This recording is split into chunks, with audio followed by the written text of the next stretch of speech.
투자는 건강하게, 맘 편하게, 오래. 안녕하세요. 캡인베스트먼 허정웅입니다. 오늘 촬영일자 8월 6일이고요. 제가 강의 끝나고 오자마자 오늘 올라왔던 공시들을 확인을 하다가 되게 재밌는 케이스가 있어서 여러분들께 공유드리고 싶어서 가지고 왔습니다. 서진시스템이라고 하는 기업에 대해서는 많이들 아실 것 같아요. 금형 이런 쪽으로 하던 기업인데 최근에 이제 2차전지 ESS 관련해서 굉장히 주가가 많이 올랐었던 그런 기업이고, 실제로 수주도 많이 받으면서 성장성에 대한 그런 기대가 들어와 있는 기업이죠. 근데 이 기업이 오늘 8월 6일자 기준으로 신주인수권부 사채 그리고 전환사채 발행 결정을 했길래, 이거 두 개를 동시에 발행하는 경우는 그렇게 흔치 않아서 두 개를 왜 발행을 했을까, 그리고 돈이 도대체 어디에 얼만큼 필요한 걸까, 선진시스템 앞으로 성장성이 좋다고 하는데 굳이 이렇게 하이브리드 채권을 발행을 하면서 주주들을 헷갈리게 하는 이유는 뭘까를 좀 설명을 드리고, 이게 주가에 조금 어떤 영향을 미칠지 까지도 제 판단을 살짝 녹여서 말씀을 드려보겠습니다. 먼저 다시 한번 굉장히 오랜만에 전환사채하고 신주인수권부 사채 개념 정리를 드리려고 합니다. 전환사채는 일반 사채의 전환권이라고 하는 옵션이 들어가 있는 거고요. 신주인수권부 사채는 일반 사채의 신주인수권이라고 하는 옵션이 들어가 있는 거예요. 그럼 전환사채에서 전환권이 행사가 되면 어떻게 되느냐? 채권자가 빌려줬었던 기존의 그 사채 금액, 원금이 그대로 주식으로 전환됩니다. 그러니까 신주가 발행되는 거예요. 그래서 유상증자 대금을 일반 사채 금액으로 미리 넣어놨다라고 생각을 하시면 되고요. 신주인수권부 사채는 신주 인수권이 행사가 되면 기존에 빌려줬었던 사채 금액과는 별도예요. 별도로 채권자가 새롭게 이 회사의 신주를 인수할 수 있는 거예요. 즉 제3자 유상증자에 참여할 수 있는 권리를 갖게 되는 거고요. 원칙적으로는 이 신주인수권으로 들어가는 금액과 별개로 일반 사채 금액에 대해서는 정해진 이자율 그리고 정해진 만기에 따라서 일정대로 상환하여야 되는 게 신주인수권부 사채예요. 그래서 결론적으로 되게 퉁쳐놓고 말씀을 드리면, 전환사채는 회사에 돈이 한 번 들어오는 거고요. 처음에 빌려줄 때. 신주인수권부 사채 같은 경우는 회사에 돈이 두 번 들어오는 거예요. 일반 사채 빌려줄 때 한 번 들어오고, 나중에 신주인수권 행사됐을 때 한 번 돈이 또 들어오는 거예요. 그리고 일반 사채 금액은 나중에 갚아줘야 되는 금액이고요. 이런 차이가 있는 거를 전환사채, 신주인수권부 사채라고 보시면 되겠습니다. 자, 먼저 전환사채부터 보시겠습니다. 전환사채 얼마 빌리냐 하니까 450억 빌리고요. 시설자금에다가 200억, 운영자금에다가 250억 태우겠다고 합니다. 그리고 표면이자율, 만기이자율의 차이는 제가 오늘 영상에서는 좀 생략을 하도록 하겠습니다. 표면이자율이 1.5%, 만기이자율 3%. 그러니까 만기가 되기 전까지는 1년에 1.5%를 받다가 만기까지 만약에 전환권이 행사가 안 된다고 하면은 연수익률을 3%를 맞춰주겠다는 얘기고요. 이 사채의 만기는 2028년이니까 5년 남았어요. 상당히 장기채라고 보시면 되겠습니다. 이게 가장 중요하죠. 전환가액 한 주당 얼마에 받아갈 수 있느냐 보니까 26,494원이에요. 오늘 종가를 보니까 23,700원인데 최근에 주가가 좀 많이 떨어졌죠. 코스피 코스닥 모두 다 많이 떨어졌기 때문에 최근 3개월 동안 고가를 좀 봤어요. 그랬더니 36,000원 정도로 나와 있더라고요. 그래서 요거만 보시면 최근에 서진 시스템의 ESS 테마를 타면서 올랐었던 그런 관점에서는 그 성장성이 반영된 36,000원보다는 만원 싸게 들어오는 거니까, 상대적으로 성장성만 고려했을 때는 채권자가 조금 싸게 들어오는 경향이 있다라고 말씀을 드리지만, 이게 또 근본적인 밸류에이션하고는 또 다를 수 있으니까 그냥 참고만 해주시고요. 항상 조심하셔야 되는 게, 이제 주가 하락에 따른 리픽싱이 있느냐 없느냐 봐야 된다고 그랬죠. 리픽싱이 없으면 전환가액이 영원히 26,000원인데, 리픽싱이 있으면 만약에 앞으로 시장이 계속 거꾸라지면서 서신 시스템 주가도 계속 곤두박질 친다고 했을 때 주가가 떨어지는 거에 따라서 전환가액이 계속해서 하향 조정이 될 수가 있어요.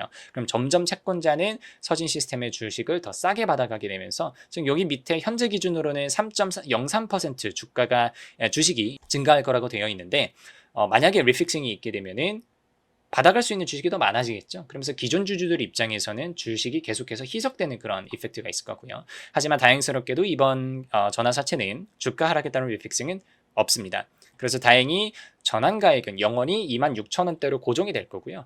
몇 개 주식을 받아갈 수 있느냐 보니까 170만 주 조금 안 되는 주식을 받아갈 수 있고, 주식은 한 3.03% 정도 늘어난다고 합니다. 그러니까 대략 그냥 한 3% 정도 주식 가치가 희석된다고 보시면 되겠습니다. 콜옵션, 풋옵션 항상 확인하라고 말씀드리죠. 풋옵션은 채권자가 먼저 상환받아갈 수 있는 권리, 콜옵션은 회사가 먼저 상환할 수 있는 권리인데, 콜옵션, 풋옵션 양쪽에 다 있으니까 이거는 그래도 밸런스가 있는, 어느 특정 누구한테 유리하다라고 볼 수는 없는 조항이라고 보시면 되고요. 이게 이제 중요하죠. 450억을 조달해서 어디다 쓸 거냐라고 보니까 운영자금에서 세부 내역이 원자재 매입이에요. 그러니까 뭔가 되게 생산에 박차를 가해야 되는 상황이 서진 시스템한테 있다는 거죠. 원자재 매입하는데 250억 쓸 거고요. 시설 투자, 캐펙스 확대하는데 200억을 쓸 거라고 합니다. 그러니까 지금 아시는 분들은 다 아시겠지만 서진 시스템이 굉장히 수주가 밀려 들어오면서 ESS 관련해서 정말 막 근영은 엄청나게 찍어내야 되는 그런 상황이에요. 그래서 원재료도 사야 되고 이거 생산 라인도 깔아야 돼서 그렇게 450억이 필요하다는 얘기였습니다. 그래서 적어도 성장을 위해서 회사의 추가적인 매출과 실적을 내기 위해서 450억을 땡긴다고 하는 거니까 물론 그게 전환사채라서 기분 나쁜 게 조금은 있을 수 있겠습니다만 이 돈이 사용되는 방향성 자체는 주주 여러분들께서는 뭐 괜찮다 이렇게 보실 수 있겠습니다. 두 번째로는 신주인수권부 사채입니다. 신주인수권부 사채는 550억을 빌려요. 그리고 이번에는 100% 전부 다 운영자금으로 쓰이고요. 표면이자율, 만기이자율은 둘 다 1.5%, 3%로 전환사채랑 동일합니다. 만기 역시 2028년으로 5년 전환사채랑 동일하고요. 행사가액, 여기선 이제 행사가액이라고 나와 있죠. 신주인수 받아갈 수 있는 가액인데 요거 똑같이 26,494원이에요. 그리고 주가 하락 리픽싱 없고요. 주식수 발행되는 거는 조금 다릅니다. 참고로 제가 여기 비분리하고 대용납입은 오는 영상에서는 생략을 할 거예요. 지금 상황에서는 그렇게 중요하지 않은 내용이라서. 전체 주식수 얼마나 늘어납니까? 그러니까 3.71% 늘어나고요. 앞에서 전환사채에서는 3.03% 늘어났는데 신주인수권부 사채에서는 3.71% 늘어난다 보시면 되겠습니다. 풀옵션, 콜옵션 뭐 생략하겠습니다. 둘 다 있는 거 그냥 확인하시고요. 신주인수권부 사채에서는 지금 550억이 사용 목적이 나눠져 있지 않습니다. 550억이 100% 당장 2024년도에 원재료 매입하는 데 쓰이겠다고 하고요. 그만큼 앞에서도 강조드렸지만 정말 생산을 빠르게 확장해야 되는 그런 상황에 처해져 있다라고 보시면 되겠습니다. 자, 이제 양 사채를 다 정리드리겠습니다. 지금 전환사채 같은 경우는 450억, 신주인수권부 사채가 550억 빌리고요. 만기가 앞에서 제가 말실수를 한 것 같은데 이제 4년으로 고정이 되어 있고요. 전환사채는 200억은 시설 투자에 들어가고요. 250억이 원재료. 신주인수권부 사채는 550억 전부 원재료. 그러니까 총 800억이 원재료에 들어가는 거고요. 전환가액, 인수가액, 그리고 리픽싱, 콜옵션, 풋옵션 이런 거 다 똑같습니다. 확인하시고요. 주식 증가율은 3.03, 3.71 더하게 되면 한 6.74% 정도가 늘어나니까 뭐 지분 가치로 치면은 그냥 대략 조금 정확하게 계산하면 다르겠지만 대략 한 6% 정도 희석된다고 보시면 될 것 같아요. 이자율 똑같다는 거 확인하시고요. 그러면 도대체 지금 서진 시스템이 성장하겠다고 하는 건 좋은데 이거를 사실 여러분들 다 전환사채가 됐든 신주인수권부 사채가 됐든 이런 되게 특이한 형태의 사채가 발행되는 거를 일단 잘 모르시기 때문에 두려워하시고 무서워하시는 것도 있고 아시는 분들은 일단 기분이 나빠하시잖아요.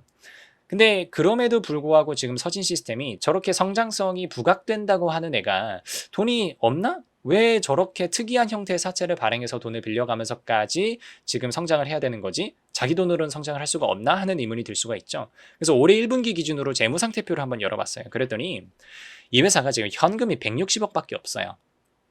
그나마 매출채권이 담보부 대출이 가능하니까 매출채권까지 하면 1,600억이 있거든요.